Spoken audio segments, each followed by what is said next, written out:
Indigo एअरलाइन्सने हवाई सेवेची लक्तरे देशाला वशीवर टांगली आहे।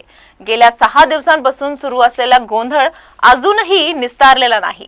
सकाळी तिकीट काउंटरवर प्रवाशांच्या लांबच लांब रांगा होत्या। कंपनीला आगाऊ इशारा देऊन ही ड्युटी टाइमचा घोळ न निस्तारल्याने प्रवाशांना मोठा मनस्ताप सहन करावा लागला। त्यातच विमान सेवेची इब्रतही निघाली। या मोठ्या गोंधळानंतर काल परवा सरकारला जाग आली आणि घाईघाईत कंपनीला एक नोटीस बजावण्यात आली। पण कंपनीला चांगला भुर्दंड ठोठावण्याची मागणी प्रवाशांनी केली आहे। दरम्यान या सर्व प्रकरणात केंद्रीय राज्यमंत्री मुरलीधर मोहोळ यांनी चुकीला माफी मिळणार नाही असे सांगत मोठ्या कारवाईचा इशारा दिला आहे। ऐनवेळी कामाचे 10 तासांची वेळ 8 तासांवर केली। 2 तासाच्या फरकामुळे अधिक मनुष्यबळाची कमतरता निर्माण झाली। 1 नोव्हेंबर पासून हा ताण इंडिगोवर वाढला आणि त्यांची यंत्रणा कोसळली असे मुरलीधर मोहोळ म्हणाले।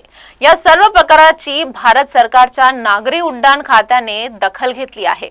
आता या संदर्भात सूचना आणि नियम जारी केल्याची माहिती त्यांनी दिली आहे। इंडिगोला कालावधी लोकल म्हणून सगळ्या सिस्टमला फेब्रुवारी पर्यंत स्थगित देण्यात आल्याची त्यांनी सांगितले आहे।